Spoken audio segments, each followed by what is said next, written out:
Welcome back to our Steven. I'm your Steven host, and I'm praying my chair decides to stop squeaking. And today, from agencies trying to talk to a deceased family member to finding out why it's a bad idea to ask a stranger how they got an injury, we've got some traumatizing revenge stories, all starting with a post titled, "My mother thought I was trying to avoid studying and was being a jerk on purpose." Well, I wasn't. There are two stories about my mother being judgmental regarding my symptoms, and here they go. When I, 20-year-old female, was in the 8th grade, there was a high school entrance exam that I was going to take in June. The whole year was horrible for me. Apart from being severely depressed, whenever I sat down to study, I was hit with an unbearable headache. I told that to my mother, 48-year-old female now, several times. She just told me that I was making excuses not to study. There were 2 weeks left until the exam, and my sister had her yearly eye exam. My mother said, "Well, let's get one for you too." The doctor examined me and said, "Do you ever experience headaches?" I said, "Yeah, whenever I try to read something." He looked at me and said, "Well, it's because you are myopic in one eye and have clear vision in the other. It confuses your brain, which causes headaches." My mom was silent as heck, avoiding eye contact. This led to me getting glasses, and if you've ever had glasses, you know that the first 2 weeks are horrible. Well, I scored well on the exam and got into a good high school. My mother never said anything about my headaches again.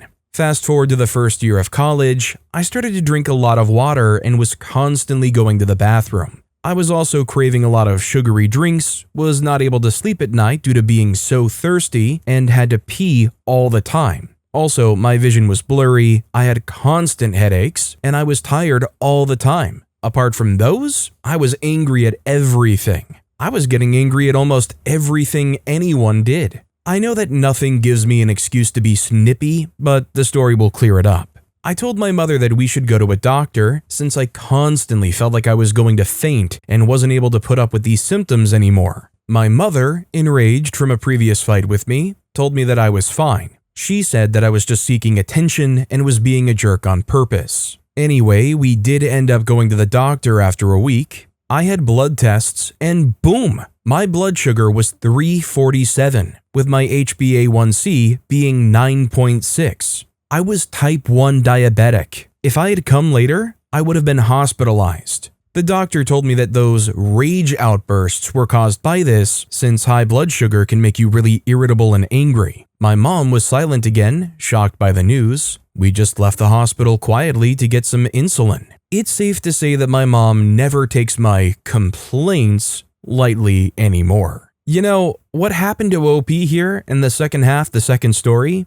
It makes me wonder, I had somebody in my life at one point who blew up at everything, and I learned that later on at one point they did get diagnosed with having diabetes, even though they were the type of person to completely deny it and say, "No, I don't have it, I'm not doing anything special for it." Makes me wonder, could something like that have been contributing there? Anyways, I think the real thing to learn from OP's story here is, don't let your mom make your medical decisions for you when you feel what you feel. And historically, I've been told just about one thing by most doctors. If you feel off and you're concerned, go to the doctor. If you don't feel off and you're concerned, go to the doctor. If you don't have money to go to the doctor and you're concerned, then you're likely American. And there's no solution for that. I know, because that last one is me. A user named Black Serana left a comment on the post saying, "At least she learned. I'm betting your mom was raised by a mom who treated her exactly like that.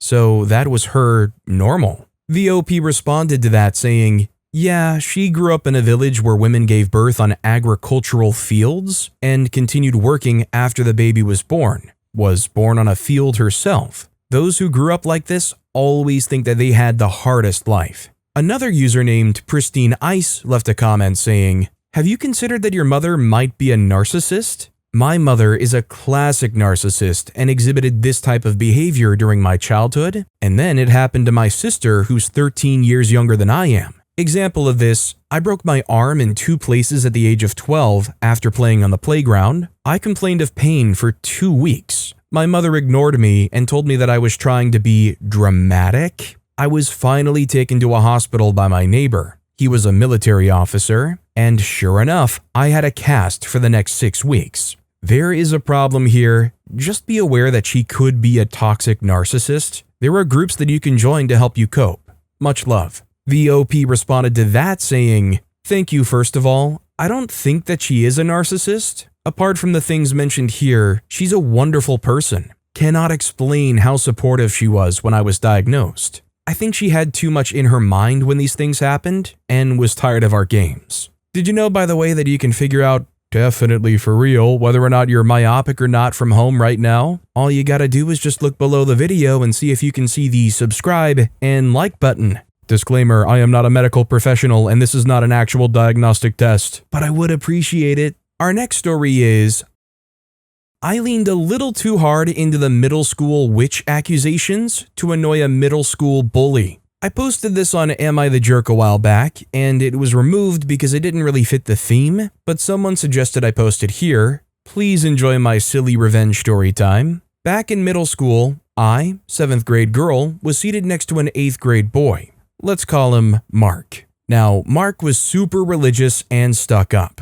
I sat down first day in my all-black alternative outfit and makeup, and the first words to come out of his mouth were, sounding genuinely scared, "Are you a witch?" I thought this was a joke, so I responded that I was. He got quiet and fear filled his eyes. I looked at him confused and said, "You know I'm joking, right?" He just laughed, and I thought that was the end of it. Through the next few classes, it was clear this guy thought he was the cool kid. He talked during class, picked fun at classmates, and harassed the teacher. He also called himself the king of the table, and the girls in the class were his peasant servants? I didn't include this in the OG post, but it gives a sense for who this kid was. One day, I had what at the time felt like a really funny and petty idea. The next class, right as he started goofing around, I bent my head down at him, Wednesday Addams style, and began whispering gibberish with a deadpan look on my face.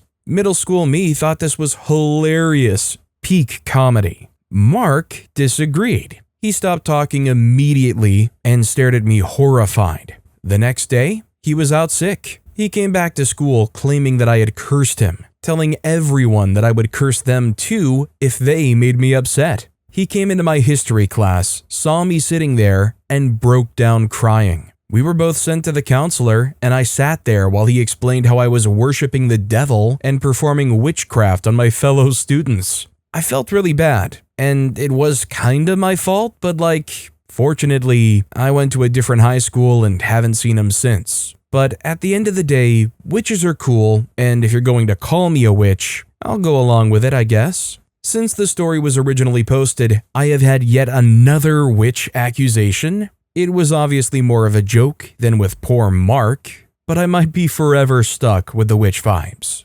Look, all I'm saying is, as far as I'm concerned, the Hex girls were quite an awakening for young me. As somebody that's just kind of uninformed about the topic in general, I have to ask, is there a religious aspect to why this bully feared OP so much? I've mentioned it before, but it reminds me of my childhood friend who could not play with Yu-Gi-Oh cards because apparently they were witchcraft. Same thing with Harry Potter, and it might have even been the same thing with Pokemon. A user named Ordinary Majestic left a comment saying, "You low-key bullied, picked on a kid. Embrace what you did, try to grow from it, and move on." Hopefully he got to move on too. Kids do all kinds of questionable crap. If I have to choose, I'ma say you're the jerk. The OP responded to that saying, "I'm almost out of high school now, so I've definitely moved on. I just think about it sometimes. Kids are crazy though."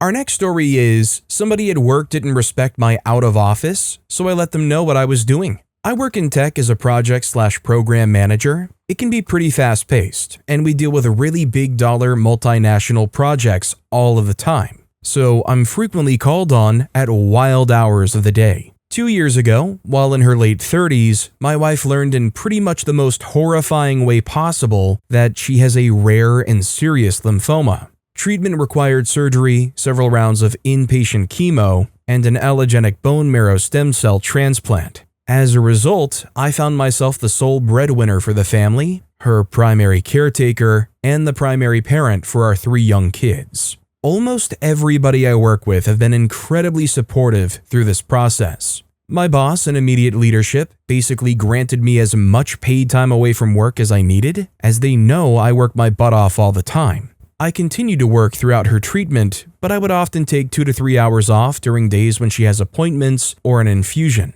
I would just put in out of office on my email and messaging apps and be there for my wife. One salesman didn't care. I guess his commission check was too big for him to let something like an alert that I'm out of the office keep him from blowing up my messages about how he needs something urgently. I should have ignored the messages, but I responded that I'm out of the office and would call him back later when I was available. He couldn't take no for an answer. So I answered his team's call with my camera on from the infusion room at the oncologist office, where my wife was sitting, bald and curled up in a ball with a combo of chemo sick and exhaustion from the BMT. He asked where I was. I told him, and suddenly the call was not urgent. Oh man, can you just call me back later? Wife is doing great, by the way. She said that I should post this here because she thought it was so funny. I gotta say, I have so much respect for OP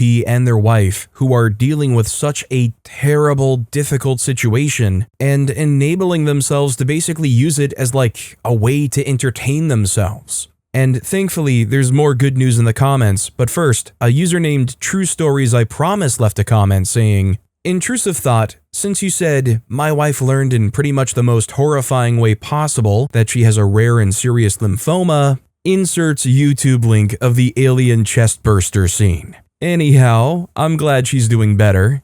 The OP responded to that saying, "In true rSlash traumatizethemback fashion, I'll let you know that you're not far off. Stomach aches were initially diagnosed as an ulcer. When they didn't get better with medicine for the ulcer, I convinced her to seek a second opinion, but before she could seek another doctor, she woke up in the middle of the night screaming in pain. I rushed her to the ER, where the doctors could not figure out what was happening and sent her back for emergency exploratory surgery. After 7 hours in the OR, I learned that a tumor perforated her bowel and she was septic. She lost pieces of her large and small intestines and was left with an ileostomy, but she survived. She left the ICU after 4 days and left the hospital after 3.5 weeks. And thanks to the surgeon's careful work, the ostomy is reversible, and by this time next week, she'll be all back together." Another user named Throwaway left a comment saying, "I would report that behavior. If he's doing it to you, he's doing it to everybody else. Worked in sales myself. Some salespeople can be the worst." The OP responded, "It's not that serious. I get along well with most of the sales folk I work with, the above guy included. He just got hyper-focused on his own issues, and I made him reassess by putting him in an awkward position." Our next story is, Exercise Bro got the same surgery as me on the same day as me and asked how I got injured. After getting surgery to repair a torn labrum in my hip, I was required to do 6 weeks of physical therapy. I noticed a guy with the same hip brace and bandages my first day, and we kept running into each other at our physical therapy appointments, as we apparently had scheduled them similarly. We had been making semi-awkward eye contact and friendly half smiles for a week or two, when one day, he asked about which surgery I got while we were in the waiting room. We confirmed it was the same one, and he shared that the cause of his tear was exercise-related. He was basically using it as a chance to brag loudly about how much he could leg press in front of the young, cute office staff ladies. Then he asked how I tore mine, with a tone akin to, "What could you possibly have done to tear yours?" I smiled and answered, "Childbirth." He turned bright red and said, "Oh." The office ladies laughed at him and told me how strong I must be. Exercise Bro stared at his phone until he got called back. "Yeah, I was popping squats, no big deal, multi-100-pound squats at that." Yeah, well, I was popping out babies. Personally, I think the gift of life outweighs the gift of slightly more toned legs and glutes. A user named Super Kitty Mom left a comment saying, "I had a torn labrum in my shoulder I got repaired in 2020. I tore it in 2000 riding my bike as a kid. Living that way sucked. I've given birth too, and didn't know that could happen to your hips that way. Must have been horrible. The OP responded, 38-hour labor with 30 minutes of pushing. Another user named Unky Uncle left a comment saying, this might sound crazy, but if he tore something attempting to leg press a certain amount of weight, doesn't that mean he can't lift that weight? If I heard someone using this as a bragging point, I would laugh. Edit to add, I hope your recovery goes well. The OP responded, thank you, it was 5 years ago and doing great, including 2 births after, neither of which caused a repeat tear, thank goodness. Our next story is, ignore my basic health needs? I'll accidentally fake my own death. At the time, I think it was 8 or 9 with an actual passion for school. So one Tuesday, I started feeling nauseous. I couldn't even walk in a straight line as I was tumbling and knocking things over. My parents brushed me off as being dramatic, although I would have had no motive to avoid school on that day. After a lot of arguing, not very well on my side due to the circumstances, they just dismissed me to go take a bath and aggressively insisted that they would get me to school for second period no matter what. I struggled my way to the top of the stairs and to the bathroom. I turned on the water and let the water build up to a comfortable level and then slid myself halfway in before pulling back out. The movement of the water was just making me more nauseous. Don't know why, but maybe related to my seasickness. I put my bathrobe on and told my mom that I couldn't bathe as it was making me feel so much worse. But she framed it as a, you're just trying to avoid going to school. I'm not that stupid name, but nice try. You can see where this is heading.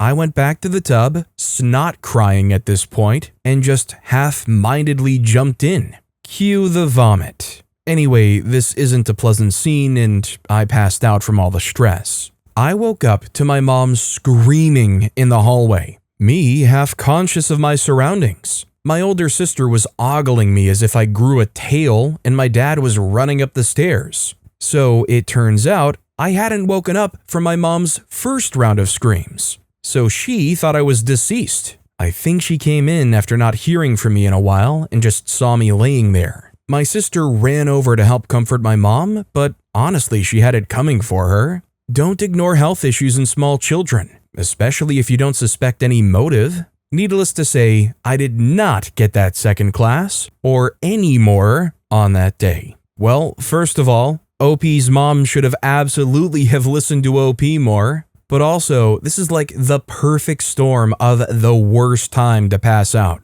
You're liable to vomit, which is already a terrible thing to pass out during, but then you're also in a body of water passing out. Like at that point, fate is almost trying to get rid of you. What if we try to choke you, but not only that, but be completely submerged in the water and vomit that was potentially choking you? I am really glad that OP is lucky enough to still be around. A user named AffectionateMarch394 left a comment saying, I literally couldn't imagine leaving my sick and disoriented child to bathe by themselves. Like, if they asked for privacy, fine, but I'd be right outside the door chatting with them to make sure they were okay. I feel the same way about my adult friends, etc., though. Passing out in the tub is no joke. The OP responded, they told me they checked about 5 to 10 minutes after I went in, and that my face was out of the water, but yeah, it was a really unsafe move.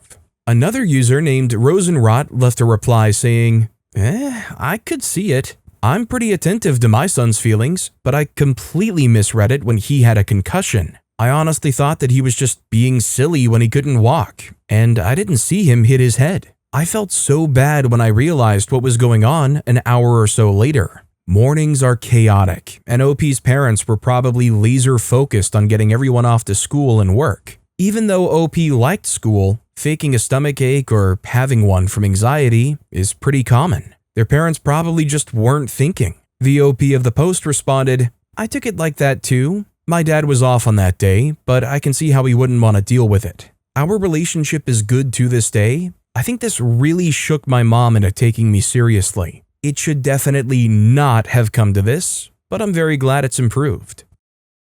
Our next story is, oops, I think I broke him. Let me set the scene for you. I, 31-year-old female, am visiting my boomer father from out of state. We're sitting around the dinner table with the rest of my family talking. My parents split when I was 13 or 14. They've both remarried, but my father absolutely cannot let it go, and still craps all over my mom to this day. Also, he recently developed this weird sense of accomplishment and brags that you have to raise kids to be insecure because, in his mind, the only way for someone to think of other people is to guilt them into it, so they learn to guilt themselves into it. So he's actively boasting his successes and raising kids to be insecure, and I flatly say, except that it turned me into a doormat. I sought the approval of other people so badly that I just let anyone use me, especially as a teenager. My father sees this as an opportunity to trash my mom and says, "Yeah, your brother told me you used to sneak boys over to your mom's at night. That would have never have happened if I had gotten sole custody of you instead of your mom." My response? Actually, it probably would have happened a lot more. In fact, the very first time it happened was here. Let me tell you, the shock on his face was freaking priceless. He was almost too dumbfounded to ask, "What?" I tell him, "Yeah, I used to take my window screen out and have them climb through the bedroom window." His jaw is on the table. I deliver the final blow. Oh, and by the way, I was 15 the first time. He was 20. So a man, not a boy. That tends to happen when you're so insecure that you'll do anything for approval, and that's when his brain broke. I have never seen him back away from a conversation so quickly. He had no clue how to respond to that, so he just changed the topic, which honestly stood out more than if he had actually responded to what I said. If you were to ask him about that conversation now, I'm 100% certain he has wiped it from his memory. His small mind cannot fathom it, so I'm not surprised when he acts like it never happened. He still brags about raising kids to be insecure, but honestly, having that lasting image of the shock on his face,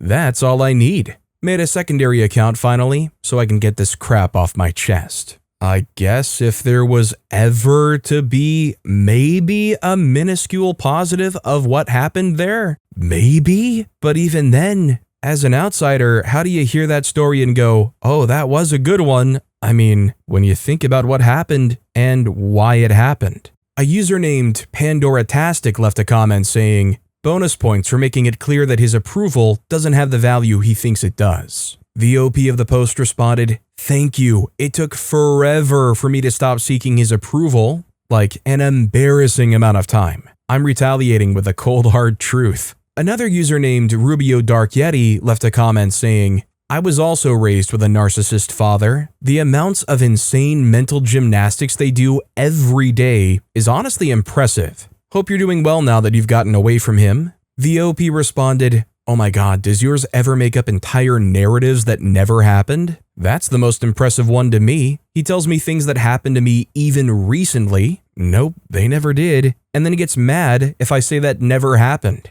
It's like the fish sticks episode of South Park, and thank you. I am doing so much better now, and in full control of whether or not I have a relationship with him, which gives me the power to laugh at all his insane crap." Our next story is, "Want to talk to my dead husband?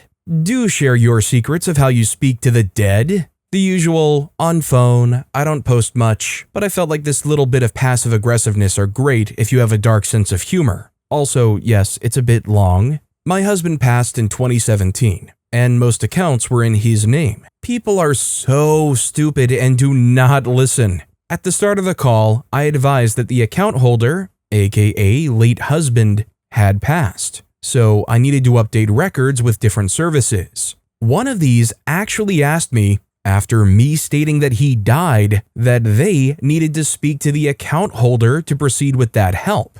My response was, "I'd freaking like to speak to him as well, but if you don't have a direct line to heaven, that'd be pretty freaking awesome, and I'd love to chat with you about how I can access the speaking to dead people trick, but otherwise, that's not going to happen." They knew they screwed up at that point and sent me immediately through to a supervisor. It's also really fun to traumatize door-to-door salespeople who ask to speak to my husband. After a couple of times of that, I'd say, "Okay, I'll get him," and would grab the small urn of his ashes and would say, He's a great listener, but he doesn't respond unfortunately, and I'm the decision maker of the house. The looks of absolute horror. Probably should take better notice of my no solicitor sign. To change the electricity bill into my name that I had been paying, they asked for a copy of his death certificate. Abso-freaking-lutely not. That's personal information. The bills are paid. I just need to transfer the account into my name so I could keep paying for my electricity. Since there was no will, Apple required a copy of the death certificate and a certified copy of a statutory declaration that I was the immediate next of kin. And it took months to get access to what late hubs and I bought over the years, but I had to call because I didn't remember the password. So, friendly PSA, make sure you include access to your Apple accounts in your will, otherwise you're in for a fight. I applied for permanent residency after he passed. I moved to a different country to marry him after a couple of years of kind of online dating that we didn't realize we were falling for each other, then a 3-week visit to his country, now my home, and we immediately knew that this was it. We were meant for each other, and since I'd previously been under a partnership visa, where you basically had to prove that you were actually dating and married and have a love life, including photos, when I applied for permanent residency, the standard letter I got was saying that they needed proof from the last yearish since he passed that we actually were truly in love because of the cessation of the relationship. So general, so unkind, no reading the room, nothing but, you have to prove you loved him. And that letter made me so angry, I dug my heels in and overloaded them with stat decks from 6 to 8 people, only 2 required, photos of me sobbing over his open coffin, the thousands of photos we took. I sent probably 200 of them, including spicy ones, scanned notes to me from guests who attended the funeral, screenshots of spicy texts with dates, etc. I basically overloaded them with proof and included a note about how disrespectful and hurtful it is to call it a cessation of relationship instead of acknowledging that he passed. You want proof? Here you go. I had permanent residency 8 days after submitting. Once I passed that first stage of grief, it became a game of, how can I traumatize this person enough that they will never do this again? It's also been a bit of a passion helping other young widows or widowers and educating people on what is and isn't okay to say. I've had a couple of friends who lost their husbands, and I've always told them that I'm always there to help. Some of the silly things that seem so insignificant, but to a widow, it's actually an emotional choice they're making. Most recently, when did you switch your ring to the other hand? Learning from this firsthand, I still switch my rings back and forth, even though it's been nearly 9 years since he passed. Sorry, got a bit off topic, but I still get a giggle when I can and use it as educational for the person receiving my malicious compliance. I also encourage them to traumatize them back if they're not listening to what you've said. Update to answer some questions. Well, I didn't realize this would blow up like it did, but I'm slowly catching up with reading everything. So, some answers from here and there. 1. My late husband and I unfortunately had a very short time together. He was terminally ill. However, circumstances, including medical negligence, took him away from me way earlier than we expected, which brings me to my next answer. 2. It was brought up that I should have applied for PR sooner and I wouldn't have to deal with the immigration's lack of compassion. That wasn't possible. My husband passed prior to me being allowed to apply, and he secretly called our immigration lawyer to ensure I could stay if I wanted, and I was able to. I found out that he had made a call a month after I'd lived there long enough to be able to apply for PR, and found out about his call when I called our immigration lawyer, who refused to charge me for his services helping me get PR. I'm now a citizen and have lived here over a quarter of my life. They may not realize their wording is insensitive to someone whose partner died, and if no one tells them, nothing will change. 3. I've seen comments calling me horrible for making a customer service rep's job harder. I didn't write out everything sentence by sentence, but I always started the call calm, explaining the situation thoroughly and clearly, and would only escalate, as in, you're obviously not listening to me, I'd like to speak to someone higher up, not screaming or name calling. I usually was on the verge of tears on these calls anyway. So explaining over and over to the same person, well, if you haven't had that problem, consider yourself very lucky. I've been the person on the other end of the calls and at times would be silently crying with them as they sobbed and could barely speak. I let them take their time, I listened, and I helped give advice to the best of my ability. You know, I would love to know, is that customer support rep who did what they did to OP one of those ones that's in those outsourced third-party customer support rep phone lines? The kind of one that is given just barely enough information that they just might be able to be of no use to you whatsoever. Like, I had recently canceled my internet service with the last company I was paying. There were like some Wi-Fi things and a router they wanted me to return. I sent them back and I contacted their customer support like a week or so later just to try to get confirmation that everything was returned all right and that it's all resolved. To be fair, they did resolve the problem and answered my questions, but I took a screenshot of the last thing they said in response to me asking, "Did you get everything? And is it resolved? I'm not going to be charged for anything." They said, and I quote, "As we inform you that we have updated the details in our system from our end, and there won't be any issues furtherly as well." I fought my way through that thick fog of text and managed to translate it in my brain to essentially, "I'm happy to say that we got the return, there won't be any other issues." I was like, "Alright, thanks. I'm gonna quickly say that's all I needed help with," before they somehow try to ask if there is anything else they can help with that they certainly probably can't. But that being said, if you want to help me, you could do so by checking out another video full of crazy traumatizethemback stories. It's right there on the left of the screen. Or if you missed my latest video, you could check it out on the right of the screen right now. That being said, thank you for your assistance, and I'll see you all next time with some more stories.